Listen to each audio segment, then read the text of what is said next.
Yep. Give me a nod when you're ready. Like Shooter's ready. Stand by.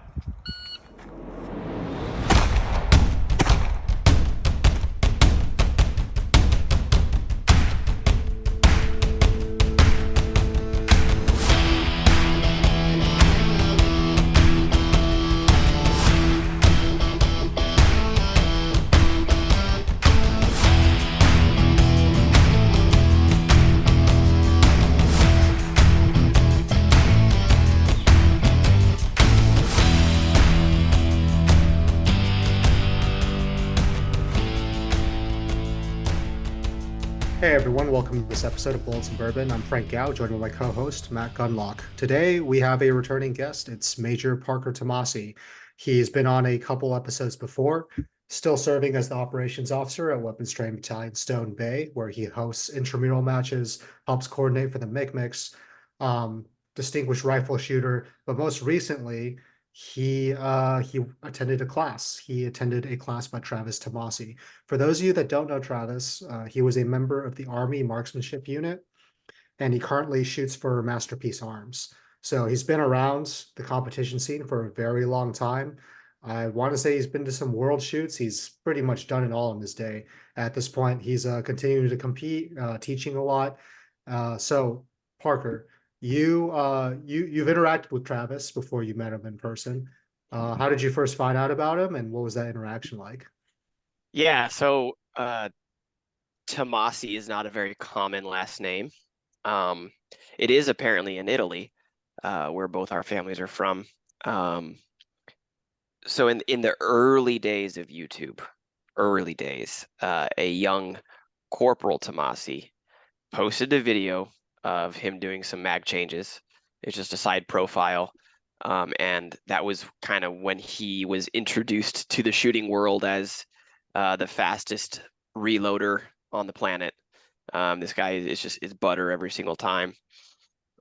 So my dad found that video on YouTube, and this is like right around the time when I'm starting to get better at shooting and kind of gain some notoriety. And I was like, oh, like here's this guy with my same last name, and he's doing the thing. That's pretty cool, So I've kind of always just kind of kept tabs on Travis from a distance ever since then. And then the beautiful thing with the advent of social media is you can reach out to pretty much anybody. So I found Travis on Instagram and just shot him a message. It's like, hey man, here's who I am. I'm a shooter too. We might be related. I don't know. Are you? Like what part of Italy is your family from? We kind of go down that path for a little bit. And him being on the AMU, and then after he retired, I think he moved to Alabama. So he's kind of stayed on the East Coast. And me being in North Carolina, it's like, hey, not too far away. So we went bump into each other at a major match sometime. I was hoping he was going to be at the Carolina Classic this year, but he wasn't able to make it. So then last minute, I think on Wednesday afternoon, one of my Marines comes into my office and he's like, hey, have you heard of this guy, Travis Tomasie? It's like, yeah, a little bit. I've heard of him. He's like, well, he's doing a pistol performance class down the road. He's about an hour away. I was like, shoot. So I hopped on at last minute. I sent him a message. I was like, hey, I know we've been trying to link up for some time, but we'll finally get to meet face to face this weekend. So that's kind of how that went. Yeah, super cool. Did you guys ever I guess narrow down where in Italy your families came from? Is there any chance of overlap, or is it just still hanging out there? So we are both from the same part of northern Italy, like kind of Bologna type area. But we haven't been able to trace it back to a person where our family trees branched. And like I said, it's a fairly common last name. It's like Thomas, So it's not uncommon in Italy, even though our families are kind of from the same area. So there's a chance we could be distantly related. You should do one of those 23andMe tests where you can just get the DNA test done to see if there's any relation. Yeah. And he did tell me, because he doesn't know too much about his family's history. He did tell me that he reached out to his grandma, and she did, or when they came to America, they spelled their last name the same as my family spells it, Okay. which I've never seen before. I've seen a couple with like two M's or two S's or things like that.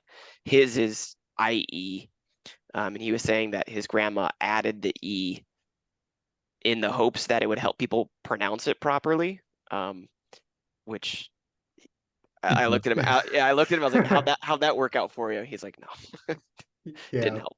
people are pretty god awful with names. Yeah, So it's interesting because my wife's family is also Italian. They're from Sulmona, like the place where confetti originated actually.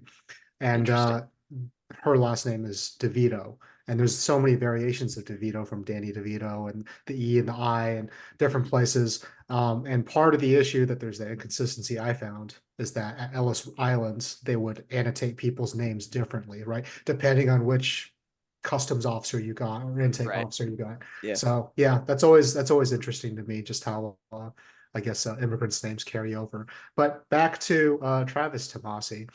So sometimes people aren't really the same in person as the way they present themselves in online or in media. But Travis is known, and I've met the guy too, shooting at nationals. He is known for being a very genuine and earnest person. Is that what you experienced meeting him in person? 100%.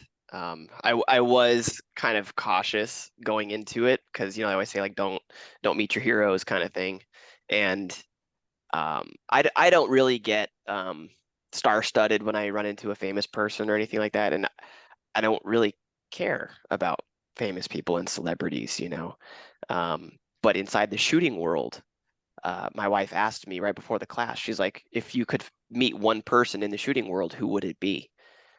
I was like, honestly, probably Travis, because he's had a pretty big impact in my shooting career, even though we hadn't met until this past December.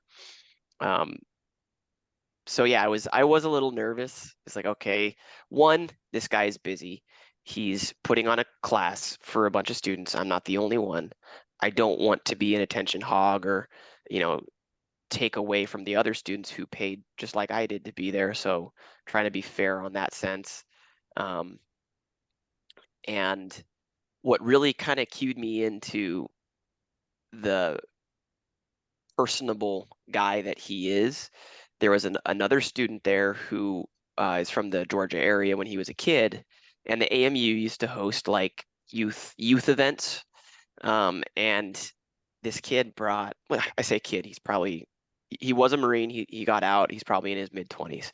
Mhm. Um, and he brought a USPSA target that had a bunch of autographs on it.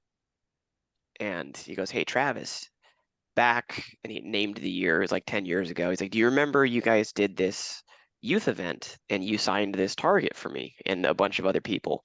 And he like starts looking at it and he goes, "Oh yeah," like, and he starts naming his teammates and their signatures, and he's like, "Yeah, no, I remember you." And in my head, I was like, "Dude, there's no way you remember this guy from an off chance, an off meeting for a couple of days a decade ago. Like, how many people have you been exposed to since then?" And so I was just thinking like, okay, he's just saying that to say it and kind of not appease the person, but just relate. And then he started asking the kid personal questions. He's like, "Yeah, because you were with so and so," and he starts recalling these very specific details about that 1 or 2 day event, 10 years ago. So like, okay, like this guy truly does remember, and um, when he's talking to you, it's like you're the only person that's there, and he's very interested in what you have to say, and um, he took time to have personal conversations, not just about shooting, but about the students and their lives and their backgrounds and where they were going and things like that. So yeah, he has been portrayed as a nice guy because he is. Mhm. It's real. Yeah, yeah. What you see is what you get. Mhm. And there's a reason that the Masterpiece Arms team, their jerseys on the back of the collar, it just says "Be like Yeah, Travis," yeah. both in terms of his technical proficiency with the pistol, but also just being a really good guy. Mhm. And yeah, having shot with all the folks on Masterpiece Arms team, and yeah, they all definitely embody that. Classes often require high round counts. I'm assuming this was a 2-day class. So the logistical planning is a little different from what you would normally go through attending a match. So how did you work the ammo and everything else you needed before in preparation for this class? Yeah, so luckily this wasn't too far away. I think I only had to drive about an hour to get there, but some of the other students flew. There were a couple who flew in. There was one from Alabama, another one from Georgia. Um, it required about 800 rounds. Mhm. Luckily, I had 1,000 already loaded up, so I just brought the whole can. And the second day, some weather rolled in pretty aggressively, to where we had to, like, if there was a lull in the sky, you know, the heavens kind of break open, we run out from underneath the pop-up tent and shoot a little bit, and it starts dumping on us again, so we run back under the tent and do some class. So we didn't get to shoot as much on day 2 just because of the weather. But yeah, luckily I had enough ammo. Like I said, I found out a couple days before the class even took place, and I got to drive there. But they did say um, the range that it was at, um, Tony Cowden's place. Uh, Wow. yeah, he, Tony had ammo if people needed it or anything like that. Nobody ran out though, but um, yeah, it was fine. Okay. Not too challenging. Yeah. How many people were in the class, and what was the schedule like? Yeah, I think there were 11 or 12 people. So it was really small. It was just at Tony's range, that first left bay, almost like a 270 bay. Yep. It was in there. We all fit in there comfortably. Um, let's see, there was a husband and wife and son, like a family, another father-son duo, with one of their family friends, and then a couple of just individuals who took the class. And the skill level kind of ranged from um, experienced A class, chase and master class type shooters, to the husband, wife, and son trio. They're mostly 3 gunners, Mhm. and they had actually never shot any USPSA type match. Um, and this class was geared towards competition, so it's called his pistol performance class. Um, it was fairly relaxed. He did have a structure to it, and he had wickets that he wanted to hit, and he stayed true to that. He would go over some, and I'm not going to repeat some of the things that he discussed just out of respect for the effort he put into that to creating that class. But um, we'd do a class for about 45, 50 minutes, and then we got and prac app and shoot and try the skill. Then come back, do a little hot wash. What did we learn from that? Anyone discover anything that they want to expand on, and then just roll into another period of instruction. So we did that for 2 days, and it was a lot of shooting. It really was. Like your thumbs and fingers started to blister from stuffing mags so fast. And then let's see, day 2. So it was a very progressive building block approach to each skill as it builds on the next and the last one. So it wasn't just kind of a spattering of, hey, let's talk about this skill over here, and then next we'll talk about that one. It was very much a building block approach to everything. And by the end of the class, you're stacking all of these skills together, and you're demonstrating and rehearsing and doing and executing all of these skills that you've just learned in the same stage. So that was really cool to see. And then what else? If I could ask a quick Yeah. question, I guess what were the building blocks? Because having taken a few classes, usually there's, a little bit of movement, some transitions, grip, trigger manipulation. Was it that rudimentary, or did he blend it all together another way? Yeah, it was a good question.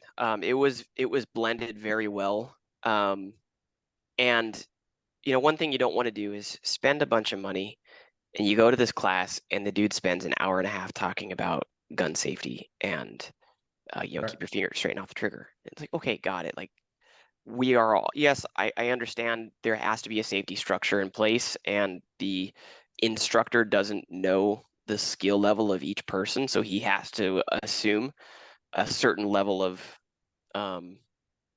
risk with that.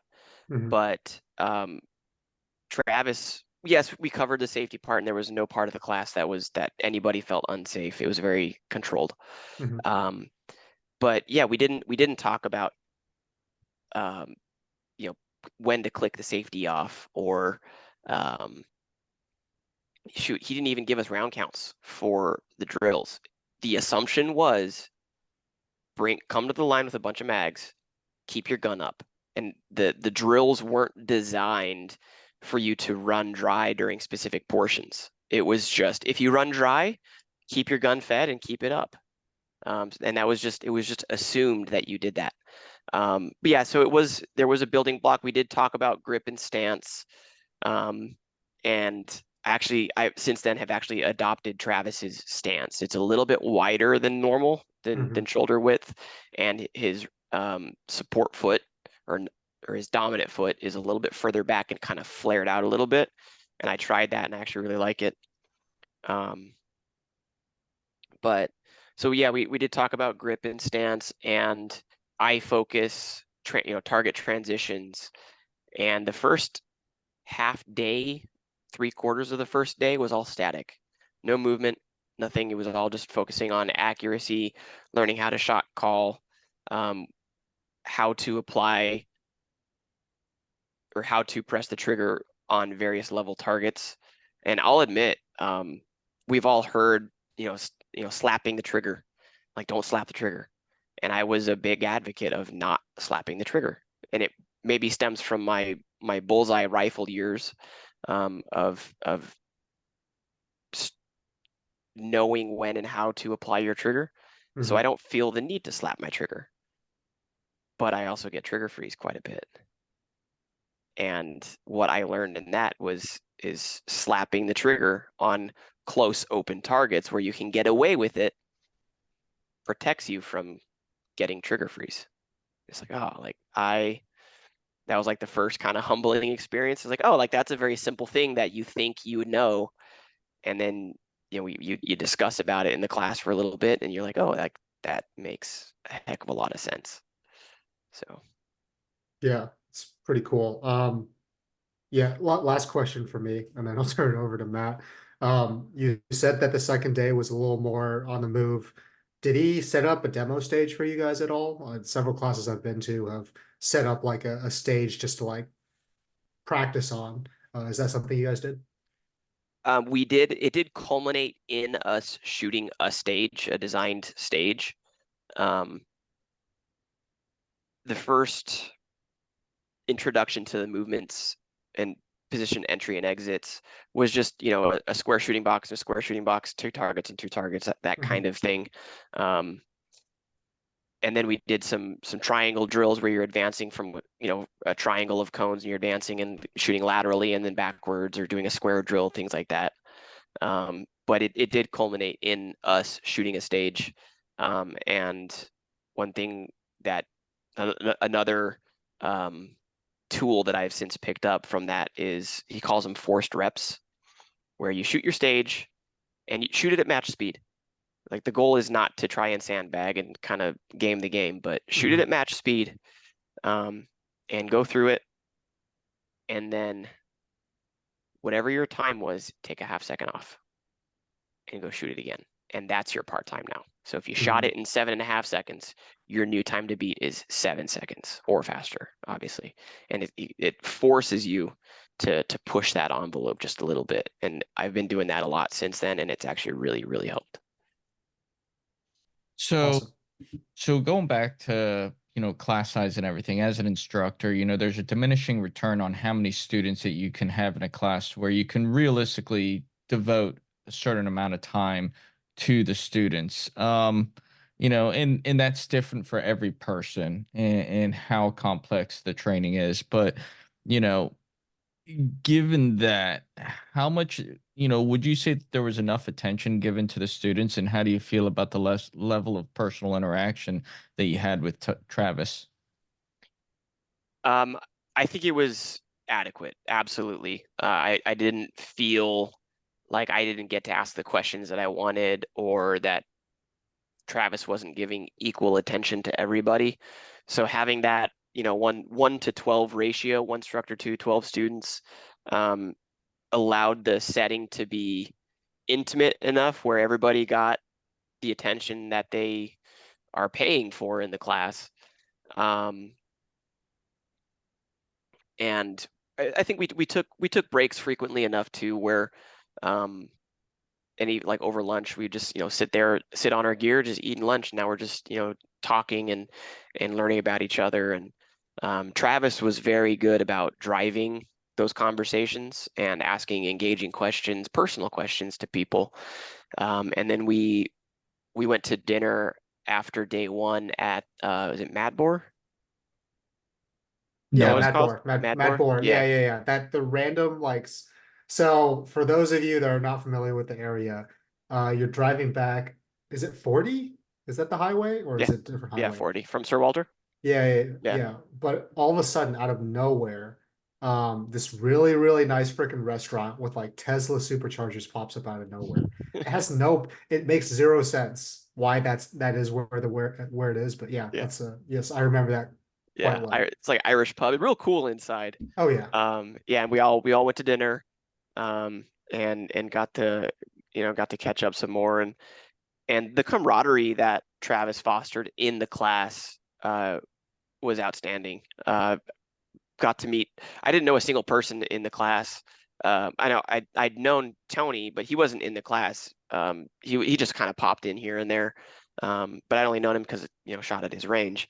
But since then, you meet everybody that's in the class, and you find them on social media, and we've just been kind of messaging back and forth. And um, that was 3 months ago, and we're still talking, and there's still creative ideas flowing. And the part about the class that I really, really enjoyed, and it's kind of what you experience at PME in the Marine Corps, is we all have the what's it called, policy of non-attribution, where you're allowed to challenge the norms. It's like, okay, why do we do it like this? Isn't there a better way? Why is maybe this way of thinking, or this what has been thought as taboo, like why is that taboo?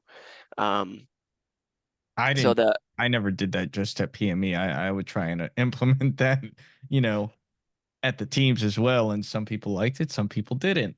Yeah, I love challenging norms, because like the whole thing of like, well, The that's only how way we've you can always done it. grow. Yeah. Exactly. So you're saying you're admitting to stagnating.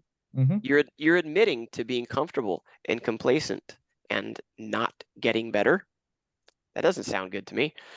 So I love, not being a disruptor, or someone who tries to stir the pot, but I like thinking about things in new ways. Well, And I think all high performing individuals are always trying to challenge the norm and always try and find a more efficient or better way to do something because it makes sense. right, because what did Jack Weaver do when he developed the Weaver stance? Exactly that. Hmm. And now we have since I grew up on the Weaver stance and have since learned there are better stances. Uh, but you also need to be able to um, apply your skills to the same level of performance in any kind of situation where you're blading towards a target or away from the target or on the move or whatever. Like you need to be able to apply those skills equally. Like a skateboarder or a snowboarder, they can ride going this way or they can ride going this way with equal level of skill. And in fact, you don't know, is he switch? Is he goofy? Like, I don't know. Is he regular? Nobody knows their stance because they are so comfortable applying it in any way. So, yeah. So you kind of already alluded to like some things that you're working on, like specifically like your stance. You've changed that up and everything, but prior to going to the class, did you have this? Did you already have ideas of things that you wanted to work on, things that you needed to work on, and then whenever you got there, it kind of shifted to other aspects that you should be working on based on what was pointed out? Yeah, absolutely. So I will be the first to admit I am not a good pistol shot. You can ask Cardenas from him trying to coach me at championships in pistol bullseye a few years ago. Well, we kind of had this conversation last week with Chris Sereno, and whenever it comes to bullseye pistol, that's a sport of its own that I don't think really, you're either good at it and you can pick it up naturally and do well, or you're not. Like, I'll be the first one to admit I kind of suck at it. I think my average was about a 167 or 267, whatever it was out of the national match course of Yeah. fire, which isn't horrible. But whenever you're looking at guys like from the shooting team that are averaging like a 92, every single time, I think it was a 192 or a 292, whatever the national match was, like they're damn near perfect. You're like, man, I suck compared to these guys. So I don't think you can really, just because you're doing bullseye pistol, that's a style of shooting, and it doesn't correlate with all the different styles. Right. I agree. And I think I've broken triple digits in pistol bullseye once. Mm-hmm. I was stoked. Hmm. Um, but I am not where I want to be with my pistol shooting in action or bullseye, which I'll be honest with you, I'm probably never going to touch bullseye pistol ever. Thank you. But We have converted you. yes, I'm much more comfortable with rifle because that was where I grew up shooting. Yeah. And I've logged hundreds of thousands of rounds shooting rifle. So I am much more naturally inclined to do well with rifle. I am not where I want to be with pistol. It is a big focus of my training right now. I'm not neglecting rifle, but I am prioritizing pistol. I'm a mid-range B-class USPSA shooter. I'm not by any means going to be up there on the podium. So I went into this class knowing what I don't know, in the sense of I am open to any piece of advice. And I also need to recognize that when you try something new in your golf swing, it's probably not going to feel right. It's probably not going to look right. And you're not going to get the results that you want right off the bat. But you need to stick to it and keep trying it. And then if it still isn't working out, then yeah, you can change it. But so yeah, I did go into this class with some priorities of work, mainly on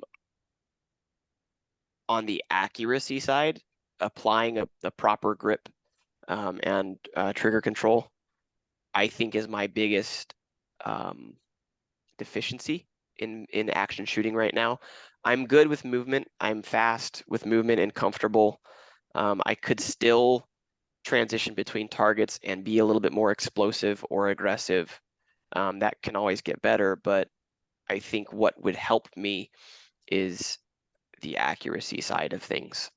So I did go into this class with some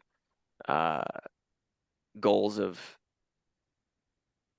maybe not getting faster with my speed, but maintaining that speed while getting all alphas, or only throwing I don't go to matches anymore and it's not uncommon for me to shoot a USPSA match and not have any mics and not have any no shoots, even though my nickname is No Shoot. So I generally consistently am going to matches shooting mostly alphas and charlies and a handful of deltas. What I really want to do now is shoot almost all alphas, no deltas, and sacrifice a couple charlies here and there when I need some speed. And that's kind of my training goal for that. And this class absolutely helped with that. And once I got to the class, I think another one of my strengths as a shooter, and having been exposed to Olympic coaches and getting to shoot at the Olympic Training Center in Colorado Springs when I was in high school, is the mental management side of things, which was the first episode I did with you guys, talking about that and the how the sports psychology behind things in performance, and getting to talk with Travis about that was really fun. That was something that I learned new things about and new ways to look at stuff. But there aren't a whole lot of shooters out there who are into that side of the shooting and the reading a book to get better at shooting, like really. So I don't really get to talk about those kinds of things to a lot of other shooters out there. But having Travis to class, and he knows things, or he knows names like Lanny Basham, or I almost said Richard Pryor, Raymond, Dr. Pryor from the Nebraska shooting team. He wrote a book called Bullseye Mindset, which for the Camp Lejeune shooting team, we got our shooting jerseys this weekend, and we had a little team dinner last night, and I passed out the jerseys, and I passed out with winning in mind from Lanny Basham, because I want these guys to start developing the mental management piece, not just for shooting, but also for life. Like those are life skills that I think transfer over very well. So on some of the stuff that you're picking up and seeing, and like, are you finding yourself kind of getting in that zone and having that vision that you need? Like, and by vision, being able to see what you're doing, everything is kind of in that slow motion point of view, but you're actually performing faster than what you think you are. yes, absolutely. I've also been reading on achieving a flow state, and this class, I think, was a catalyst to unlocking a lot of skills and enhancing a lot of existing skills to now I am able to execute certain skill sets secondhand, like unconsciously, and focus and think about the things that I need to do as I'm executing the stage. So rather than thinking about my stage plan in that, okay, I'm going to go here and I need to engage these two targets in this order and then reload. I'm now thinking, okay, I'm a short person. And sometimes those stages are just wrong in the step count, where you either need to do a couple extra steps or drive deeper into a position. So I'm now able to start thinking about, okay, drive deeper into this position, and gun should already be up as I'm getting ready to engage this target as it becomes visible. And then I'm already thinking 2 shots ahead of, I need to push hard and transition faster because this is a big transition. Like I'm starting to think about things beyond the simple stage execution. And I'm now thinking about what is it that I need to do, not to execute, but to execute faster or more accurate or whatever. So absolutely. Got a quick follow-up, Parker. You mentioned Lenny Basham, and that book is really great if you're getting into competitions. Have you looked into Steve Anderson's material at all? He's known as the dry fire guy, but he's also a mental management coach. I have not. So Okay. Steve does a podcast. He is a Lanny Basham, I don't know what you'd call him, a Padawan Ambassador. Student. ambassador. Yeah. Yeah, he is basically like license to go and teach that class. But Okay. he's also a coach for a decent amount of guys on the Masterpiece Arms team. He's mentioned, I don't think he explicitly coaches Travis, but he Okay. has been there when Travis has been shooting, and they have talked about the mental game. But Okay. specifically, he's a coach for Joey Sauerland and Greg Clements. Both of those guys are on the Masterpiece Arms team.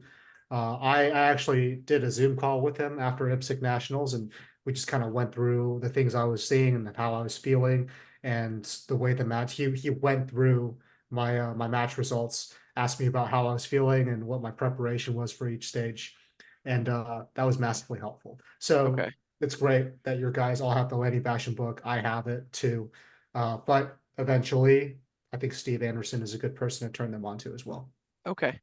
Yeah, and with winning in mind it's geared towards, Olympic, three position or international air rifle.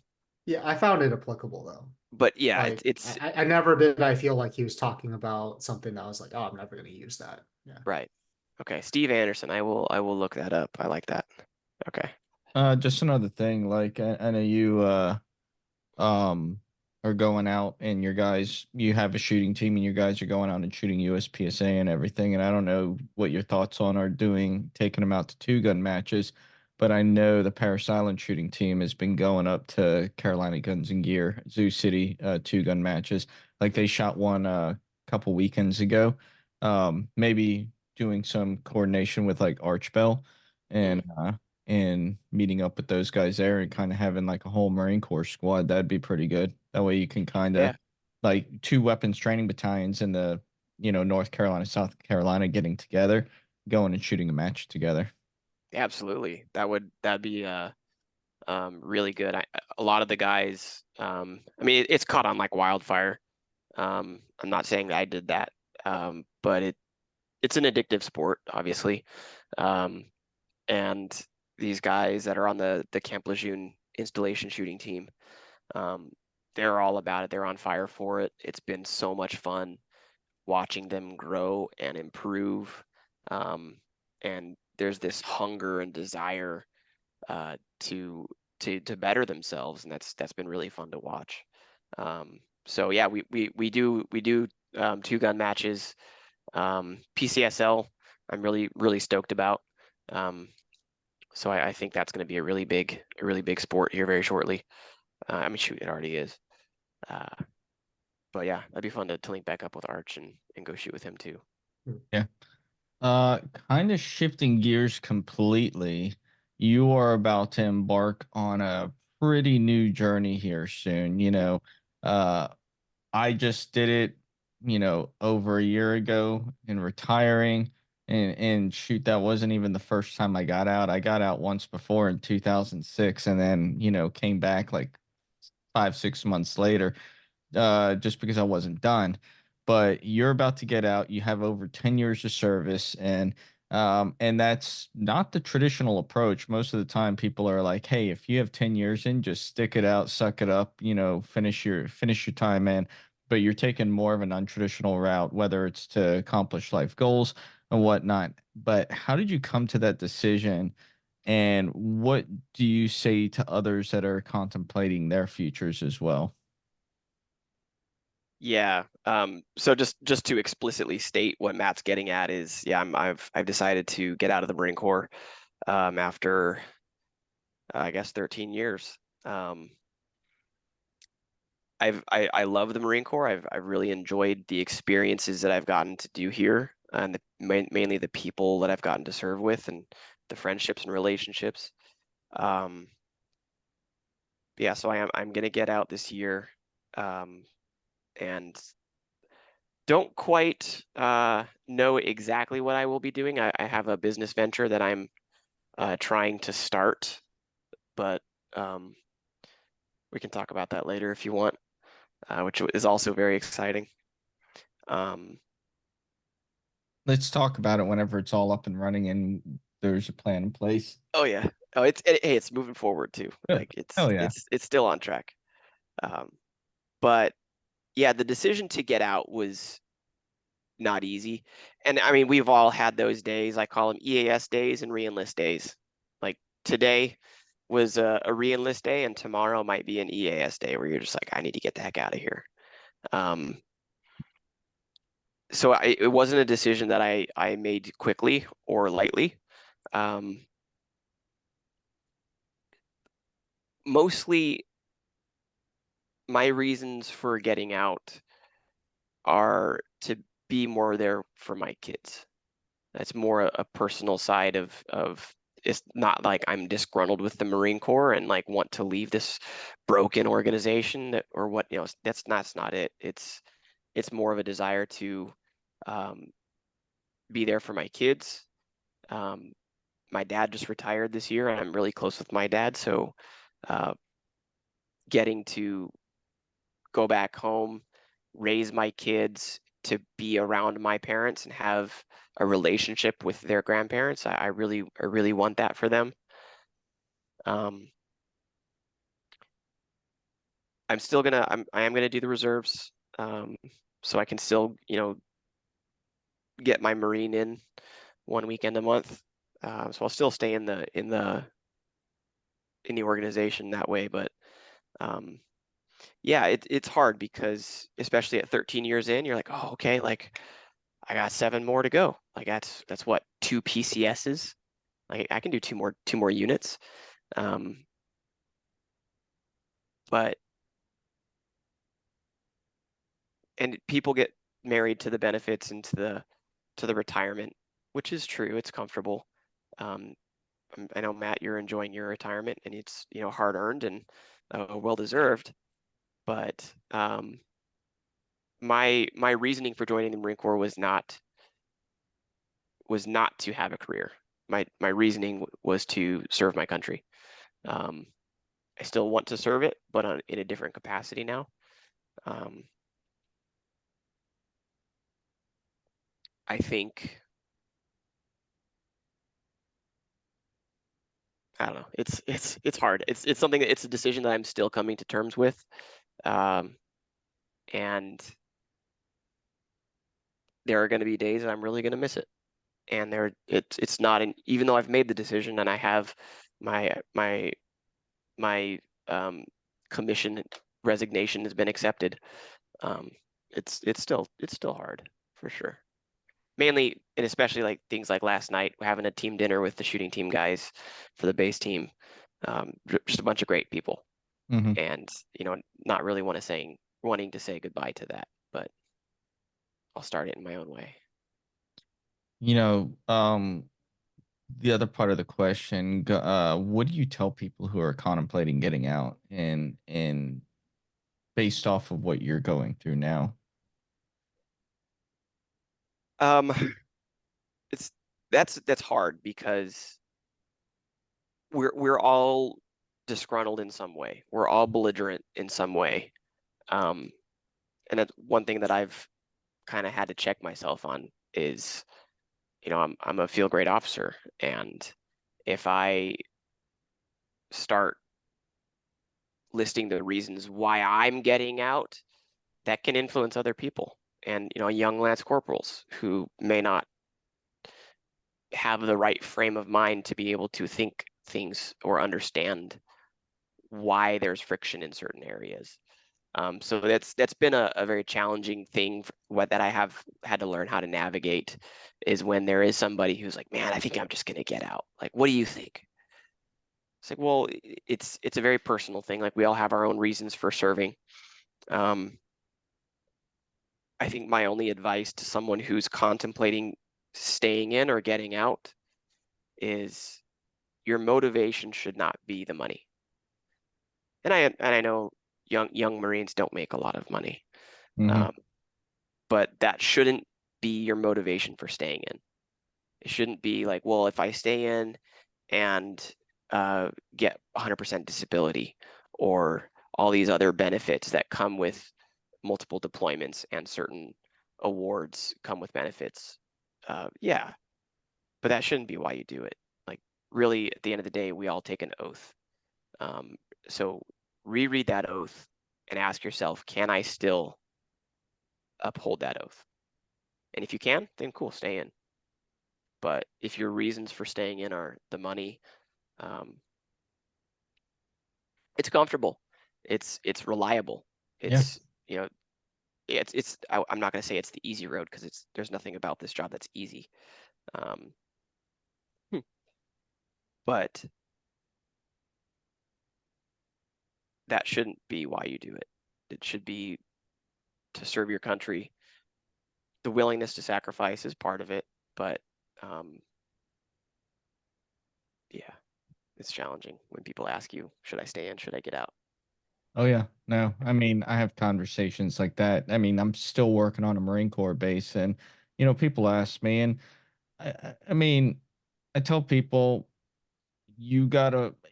They essentially have to figure out what it is that they want in life, what they want out of the Marine Corps, and what they want to do for the Marine Corps.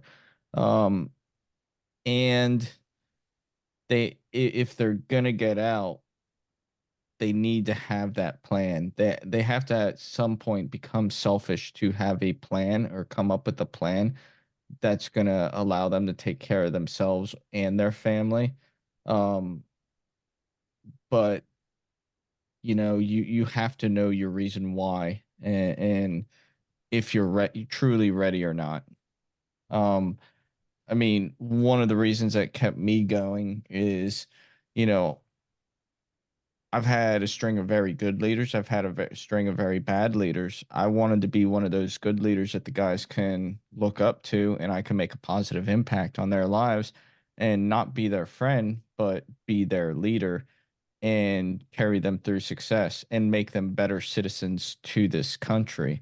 And that was very much one of the reasons that, and I just love deploying. What other job um, can you have to where you can travel and do things that are, one, going to protect this country, whether it's in a tactical manner or in a strategic manner, and just influence the lives of other people.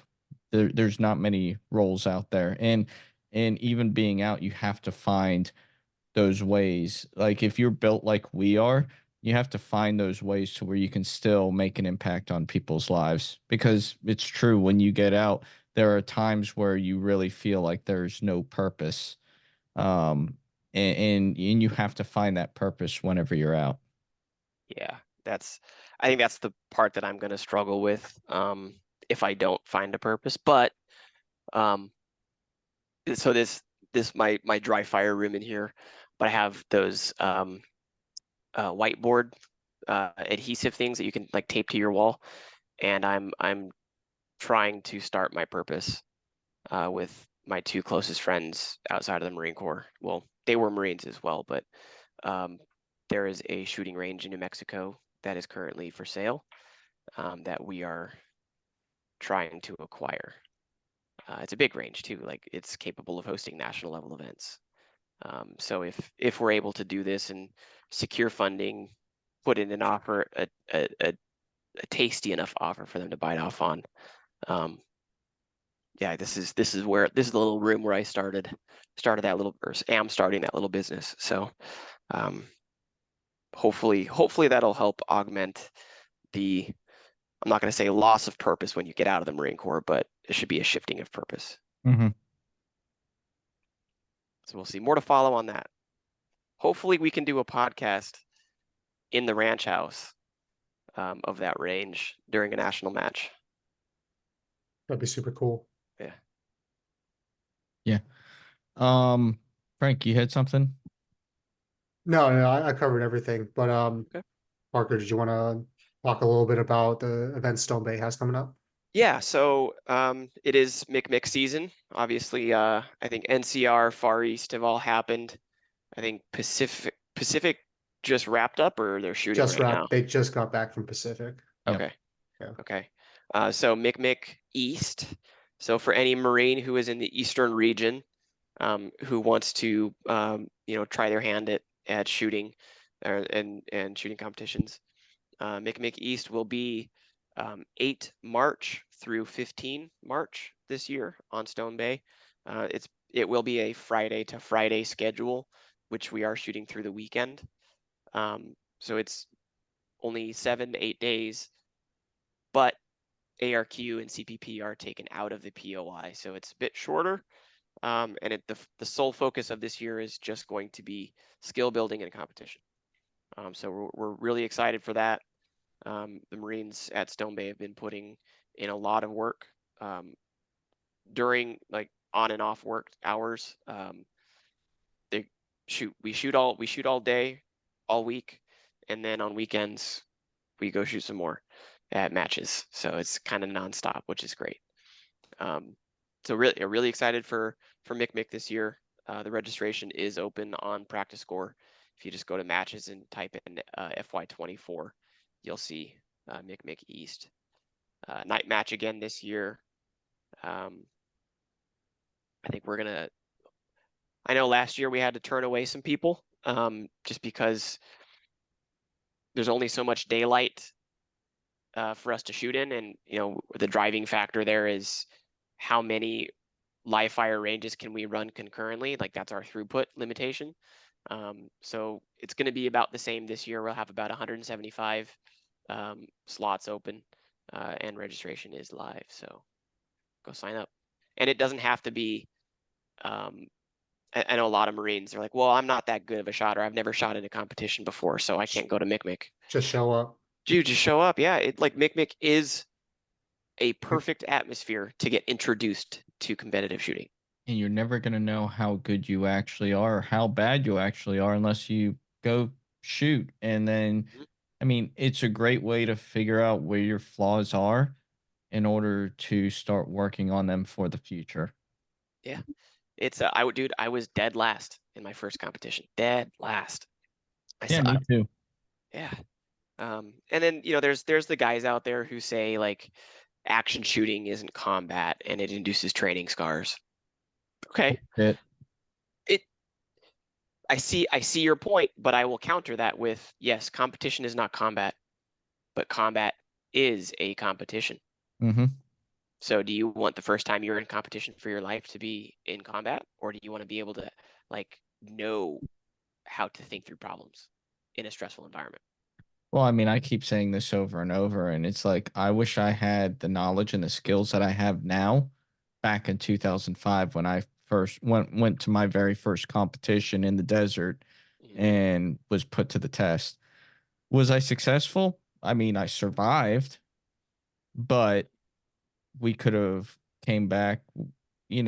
I think if we had a unit of competitive shooters, I mean, it's never going to happen realistically, but if we had a unit full of seasoned, gunfighters going out there, we would have had less casualties and we would have killed a whole lot more enemy. And I mean, it would have been beautiful. But that is the beautiful thing of the evolution of marksmanship. Like the Marine Corps is actively looking to improve marksmanship, to make Marines more lethal. And guess what? The Commandant just did. I think this isn't going to be 100% accurate, but I think this is the first time this has happened in over 50 years. He just meritoriously promoted somebody based off of their excellence in marksmanship. Oh, wow. At intramurals this past year at East, we had our high grand aggregate was a Lance Corporal from 1-8, Lance Corporal Doug Koenig. He was second in rifle and second in pistol, first overall. Young Lance Corporal, right? Any relation to the Doug Koenig, competitive shooter? Yeah, I don't think so. And I say young Lance Corporal. He joined a little bit later in life, so he's a bit older than most of his peers.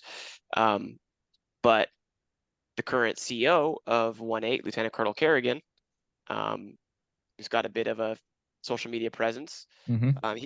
He was at the award ceremony, and he posted pictures of his young Lance Corporal on the number one spot, and he posted on social media, and General Smith saw that.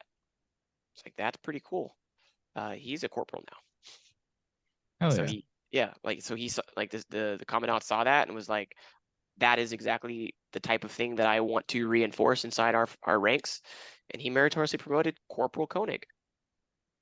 And now he's on the base shooting team. Oh, hell yeah. So So I know we're gonna want to be bringing you back on after Mick East. I think that'll be a really good conversation. But we do appreciate you coming on here and talk to us, not just about, your class with Travis Tomasie, but, the mental process of getting out and finding purpose and um, talking to us about the Marine Corps marksmanship competition coming up. But other than that, that's all we really have to our listeners. We hope you really enjoyed this.